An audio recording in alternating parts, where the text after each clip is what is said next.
आपने टॉपिक पढ़ा वायु। क्या किसी ने वायु को देखा है? किसी ने वायु को देखा है? नहीं देखा है ना? तुमने वायु को देखा है? नहीं देखा है। अच्छा, वायु को महसूस किया है? किया महसूस? कैसे? नहीं, पहले एक जना पहले सोचो आंसर क्या देना है आपको। सब लोग नाक बंद करो। क्या हो रहा है? घुटन फील हो रही है कि सांस नहीं जा रही है। इसका मतलब क्या रुक रहा है? सब लोग अपनी अपनी किताब उठाओ, अपनी अपनी किताब उठाओ। उठा ली? जल्दी, बहुत गर्मी लग रही है। क्या? ये देखो क्या आ रहा है। ये क्या आ रहा है? यही है वायु। तो वायु को ना तो हमने देखा, लेकिन हमने उसको महसूस किया। तो हम पहला वायु का गुण क्या लिखेंगे? आज हम वायु के गुण पढ़ रहे हैं कि वायु के गुण क्या कैसे डाउन होते। तो जो मैंने अभी बताया आपको, एक तो हमने नाक बंद करी, दूसरा पंखा किया, ठीक है? तो ये पहला गुण है वायु का। बताइए ये क्या गुण है? वायु क्यों नहीं दिखाई देती?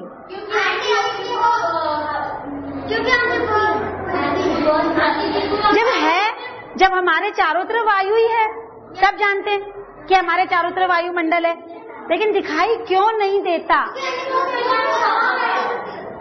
क्यों? हाँ बता, खड़े होके बता।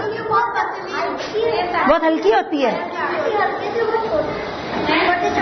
छोटे छोटे कणों से मिलके बनी है। नहीं,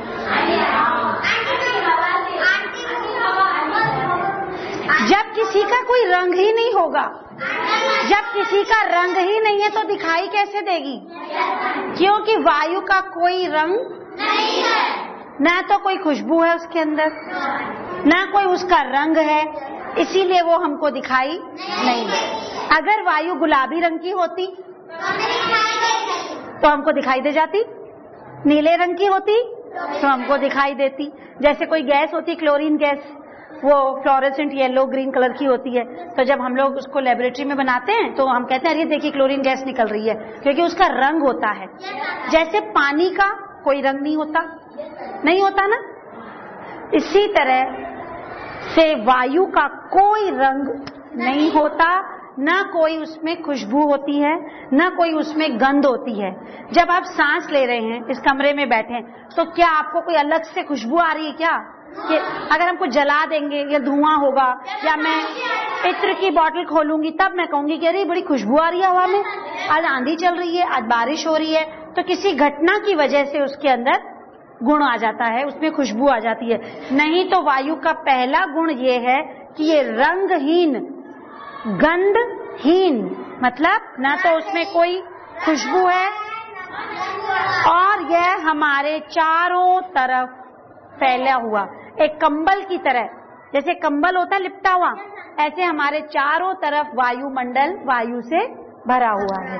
तो वायु के गुण में सबसे पहले आप क्या लिखेंगे?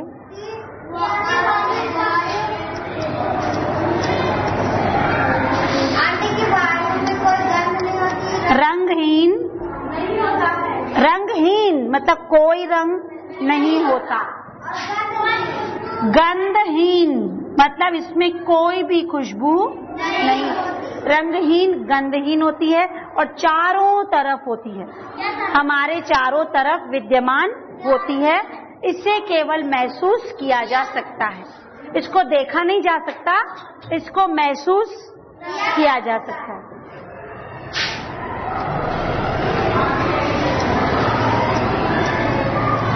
और वायु हमारे जीवन के लिए, हमारे जिंदा रहने के लिए बहुत आवश्यक है, चाहे वो पेड़ पौधे हों, चाहे वो जंतु हों।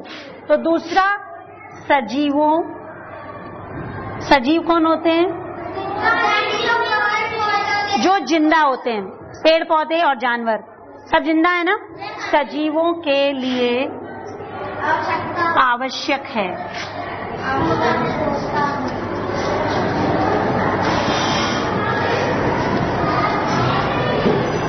तीसरा गुण, वायु हमारे चारों तरफ विद्यमान होती है ना? चारों तरफ फैला हुआ है, चारों तरफ विद्यमान।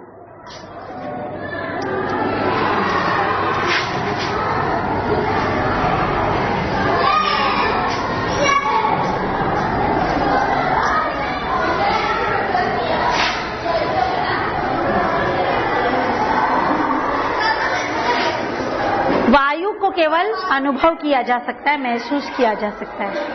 अब हम आपको एक प्रयोग दिखाएंगे, उससे ये पता चलेगा। क्या आपको मालूम है कि वायु भी स्थान घेरती है? वायु स्थान घेरती है। अब जैसे ये लड़की बैठी है इस चेयर पे, तो इसने इतनी जगह घेरी है। अगर मैं बोलूं इस पे 4 लड़कियां बैठ जाओ, नहीं बैठ पाएंगे। बोलेंगे इतनी सी जगह है आंटी, 4 नहीं बैठ सकते। जैसे इसने स्थान घेरा है, इसने जगह घेरी है, ऐसे वायु भी जगह घेरती है। इसका हम एक प्रयोग करेंगे। करें प्रयोग? एक रुमाल लाया कोई? किसी के पास कोई रुमाल है? ये तो बहुत बड़ा है।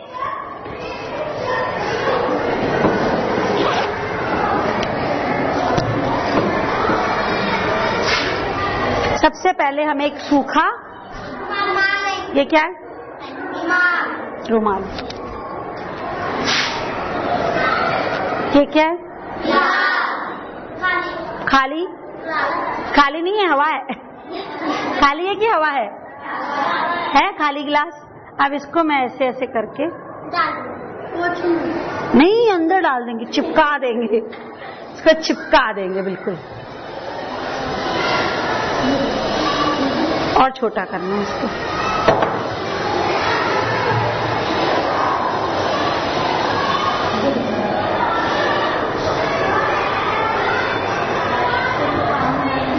गिर नहीं रहा है ना? नहीं गिर रहा। यहां पर मैंने एक पानी का पॉट,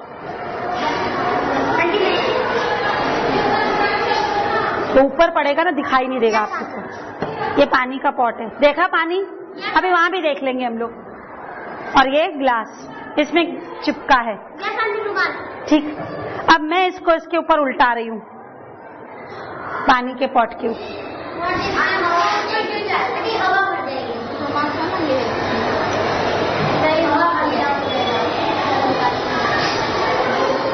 देखो क्या हुआ?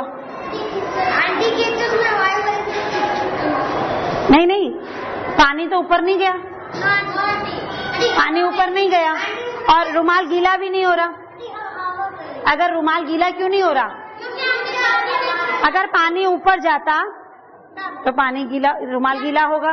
तो ये इतनी खाली जगह जो दिख रही है, खाली जगह बिल्कुल रुमाल के बीच में और पानी के लेवल, ये क्या है? वायु है। ये क्या है? वायु स्थान घेरती है। अब तुम लोग कह रहे हो वायु है, और कोई बच्चा क्या नहीं है वायु, तो कैसे कहेंगे उसको? कैसे बताएंगे?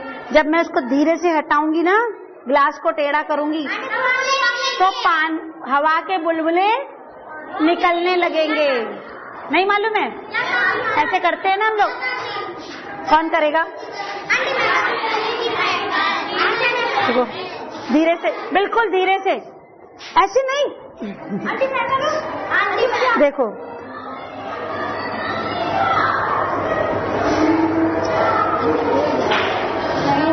पानी क्या? पानी ये देखो निकला। ऐसे धीरे धीरे करके पानी के बुलबुले और हवा जैसे निकलती है, और फिर जब इसको हम वापस रख देते हैं तो फिर पानी के बुलबुले दिखाई देते हैं और पानी ऊपर चढ़ने लगता है थोड़ा थोड़ा। जब सारी हवा अगर मैं इसमें से निकाल दूं तो पानी ऊपर तक चढ़ जाएगा और वायु खाली हो जाएगी। लेकिन क्योंकि अभी इसमें से पूरा इतना नहीं भरा हुआ है ना, ये जब इतना भरा हुआ होता तब होता। अच्छा, अब आप लोगों को विश्वास नहीं होगा ना कि ये रुमाल सूखा ही है। देखो ये रुमाल सूखा ही है। नहीं बेटा, सूखा है। छू के देखो सूखा है, अंदर निकाल लो निकाल लो निकाल लो। अब देखो क्या है, सूखा है, सूखा है ना, मतलब जैसे पानी में भिगोया हुआ तो नहीं है ना, सूखा मतलब पानी ऊपर तक नहीं गया था। तो क्यों नहीं गया था? क्योंकि इसमें वायु भरी थी। इसका मतलब वायु स्थान घेरती है। वायु क्या करती है? इस उदाहरण से हमें पता चलता है कि वायु स्थान घेरती है। इसका चौथा गुण क्या है?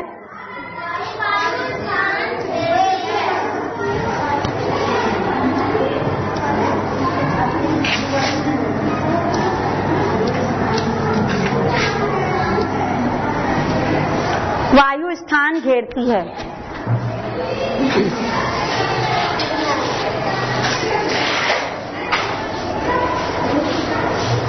दूसरा गुण, अब वायु का पहला तो हो गया, वायु स्थान घेरती है, उस रुमाल से वो गीला ही नहीं हुआ रुमाल। अब ये क्या दिख रहा है? ये क्या है? तराजू। और इसमें दो गुब्बारे हैं।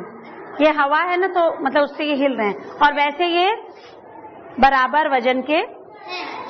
और इस गुब्बारे से क्या पता चला? वायु भरी हुई है और स्थान घेरती है, ये जगह घेरी है ना।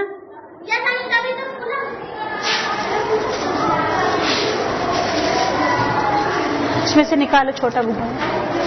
हाँ, ये देखो, जब बिना फूला हुआ था गुब्बारा तो इतना छोटा था। जब मैंने गुब्बारे को फुलाया नहीं था इतना छोटा था। जब इसमें हवा भरी, भरो हवा, जब इसमें हवा भरी तो इतना बड़ा हो गया। तुम भी भरो।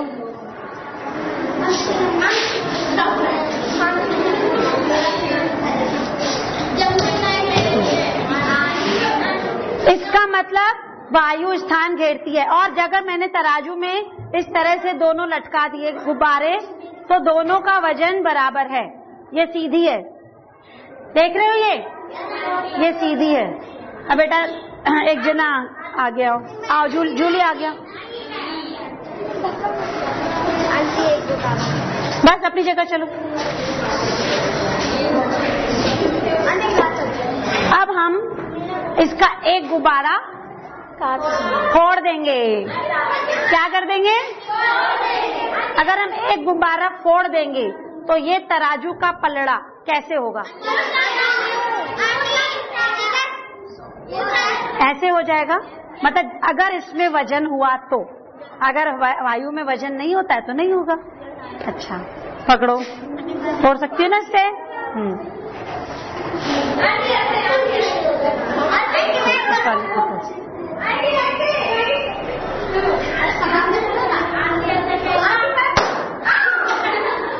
क्या होना चाहिए? ये नीचे, ये ऊपर चला गया।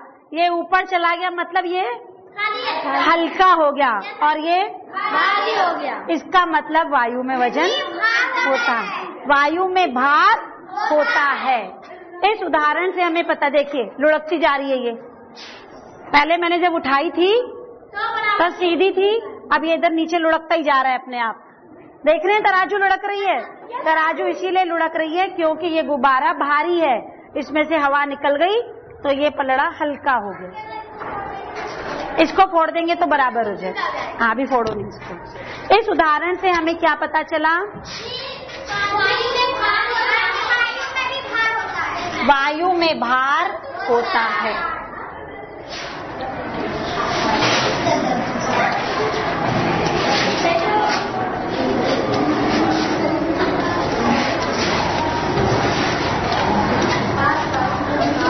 एक तो इससे ये पता चला कि वायु में भार होता है, और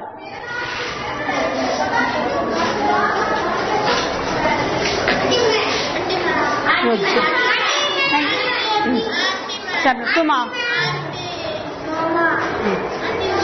इस गुब्बारे को फुलाती जाओ, तुम जितना फुला सकती हो, रुकना मत, फुलाती जाओ। हाँ, डरना नहीं है, पहले ही फूटा हुआ।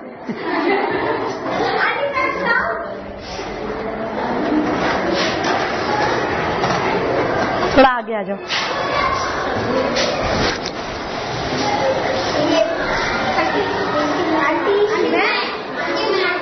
पहले इसका देख लें, पहले इसका तो देख लें।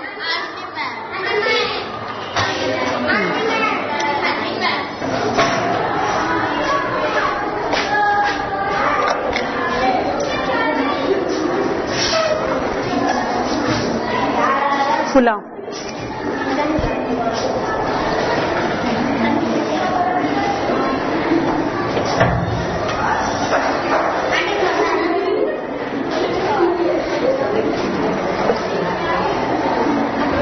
जमुना फुलाओ, यहीं पर खड़े होके फुलाओ।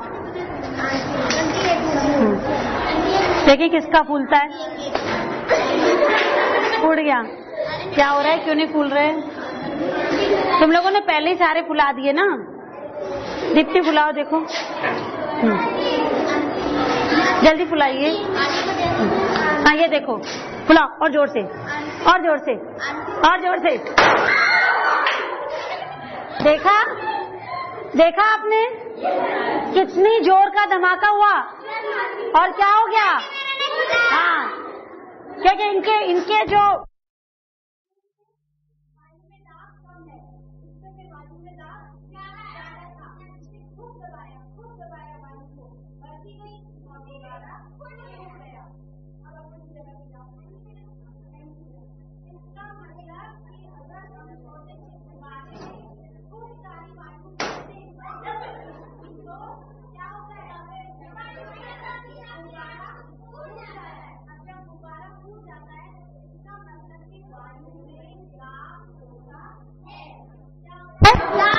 आप मतलब प्रेशर, वायु में प्रेशर मतलब वायु में दाब,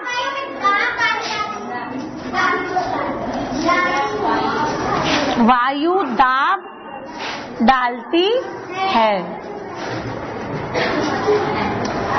आप लोगों ने कभी आंधी में साइकिल चलाई है? जैसे हवा चल रही हो और साइकिल चलाओ तो 1 मिनट, तो कैसा महसूस होता है? हम लोगों को जो पैडलिंग करते हैं ना, बहुत प्रेशर लगाना पड़ता है, बहुत दम लगाना पड़ता है। इसका मतलब जो उल्टी तरफ से हवा आ रही है वो हमारे ऊपर प्रेशर डाल रही है, हमारी चाल को कम कर रही है। इसीलिए ये उदाहरण के द्वारा हम बता सकते हैं कि वायु दाब डालती है। वायु के दाब डालने के और उदाहरण भी कई हैं। हम लोग अपना शावर देखते हैं जो चलता है, फाउंटेन, वो भी वायु के दबाव से चलता है। आप लोगों ने सिरिंज देखी है, इंजेक्शन लगाते हैं, उसमें जब वायु का दबाव होता है, जब उसको हम लोग दबाते हैं तभी हवा के दबाव से तो वो हमारे अंदर दवाई जाती है ना, जो इंजेक्शन होती है। और आप लोगों ने ये तो सबने ही देखा है,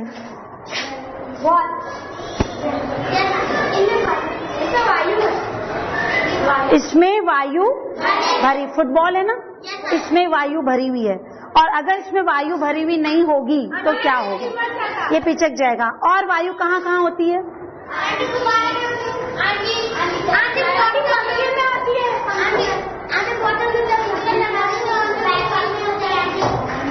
कहाँ होती है? किसी ने साइकिल चलाई है? जब आपकी साइकिल पंचर हो जाती है,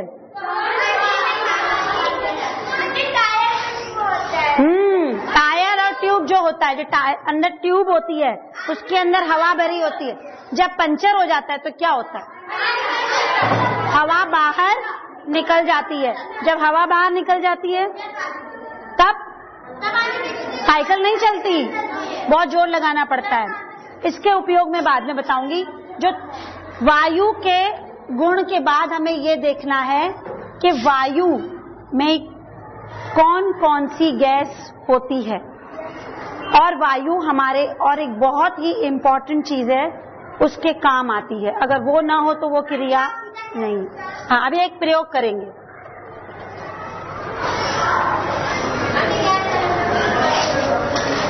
जो गैस सिलेंडर में वायु होती है वो दूसरी वायु होती है।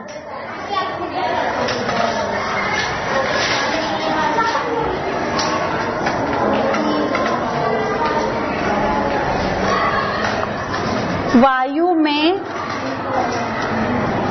कौन कौन सी गैस होती है?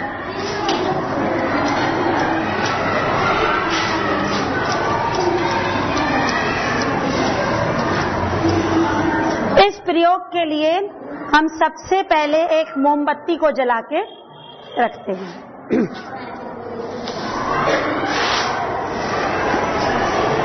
सबको जलती हुई मोमबत्ती दिखाई दे रही है। अब ये जल रही है, मैंने इसको बहुत देर पहले ही जला दिया था, इतनी देर से जल रही है ना। अगर मैं ये ग्लास इसके ऊपर ढक दूं, पक्का सब लोग की तरफ से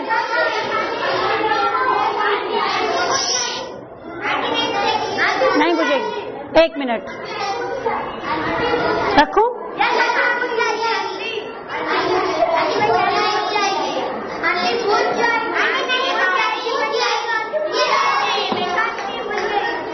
बुझ गई? फिर से जलाओ। अभी आपने देखा ना कि पहले इसकी लौ धीरे धीरे कम हुई और अचानक से वो बुझ गई। अब मैं टेढ़ा गिलास रखूंगी जिससे कि इसको थोड़ी थोड़ी हवा मिल, तब देखें क्या होता है। इसका मतलब कि इसके जलने के लिए क्या जरूरी था? वायु जलने में सहायता करती है।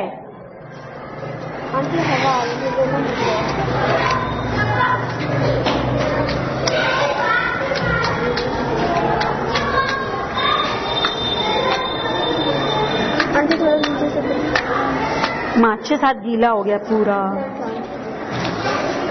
वो जल्दी से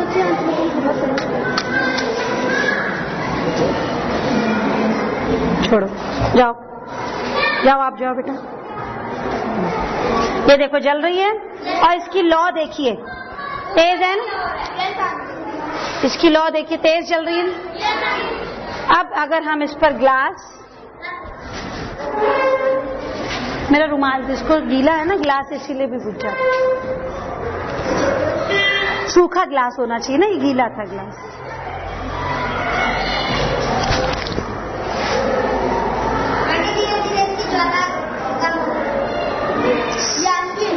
ये हवा से भी हो रहा है।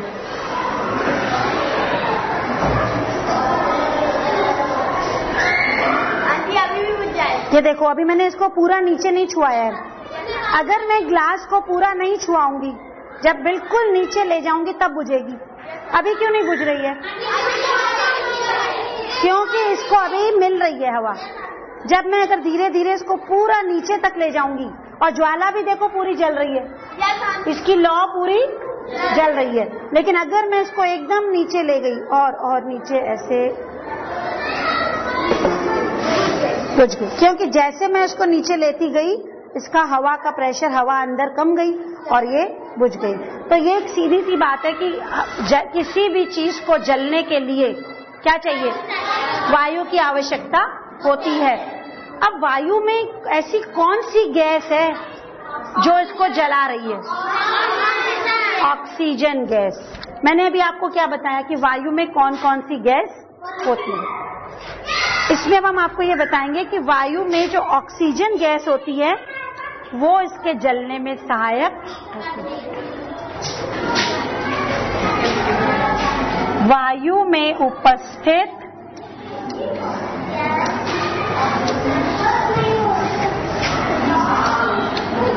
कौन सी गैस? ऑक्सीजन गैस जलने में सहायक होती है।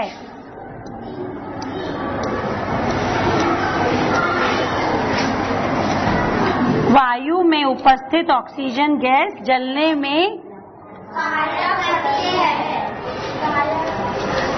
इस ऑक्सीजन का नाम हमने कहीं और भी पढ़ा है? कहाँ पे पढ़ा है? क्या आप लोगों को ऑक्सीजन नहीं चाहिए?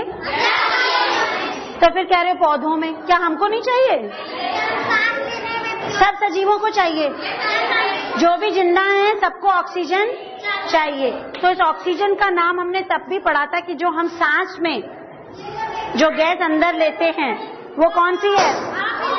ऑक्सीजन। और जो बाहर निकालते हैं कार्बन डाइऑक्साइड। इसका मतलब कई गैसेस, वायु कई गैसों का मिश्रण है। उसके अंदर एक ही गैस नहीं होती है, उसमें बहुत सारी गैसेस होती हैं। किसी को और नाम आते हैं? एक बच्चा बेटा खड़े हो। Carbon dioxide. नाइट्रोजन का नाम सुना है? Nitrogen gas, hydrogen gas, carbon dioxide. कल हम आपको ये बताएंगे कि वायु कौन कौन से गैसों का मिश्रण होती है और उसमें उसका कितना प्रतिशत होता है। जैसे ऑक्सीजन है ना, तो ऑक्सीजन जैसे वायु का एक ग्लास पूरा भरा हुआ है वायु का, तो इसमें कितनी ऑक्सीजन है, कितना नाइट्रोजन है, कितनी अन्य गैसें हैं। और इन गैसेस के अलावा वायु में और भी बहुत कुछ होता है, वो भी हम कल बताएंगे कि उसमें और क्या क्या। जैसे जल वाष्प होता है, छोटे छोटे मिट्टी के कण हो सकते हैं, ये सब हम लोग कल देखेंगे। और अभी आप वायु के गुण याद करके आएंगे कि वायु में कौन कौन से गुण होते हैं। और सब बच्चे ये वाला रुमाल वाला प्रयोग घर में करके देखिएगा कि सच में रुमाल गीला होता है कि नहीं होता है। और जब रुमाल अंदर चिपक गया तब उसको धीरे धीरे यूं उठाएंगे तो पानी के बुलबुले निकलते हुए दिखाई देंगे। वो पानी के बुलबुले कहाँ से आए? क्योंकि इस जगह में जो हवा भरी। अच्छा, थैंक यू चिल्ड्रन।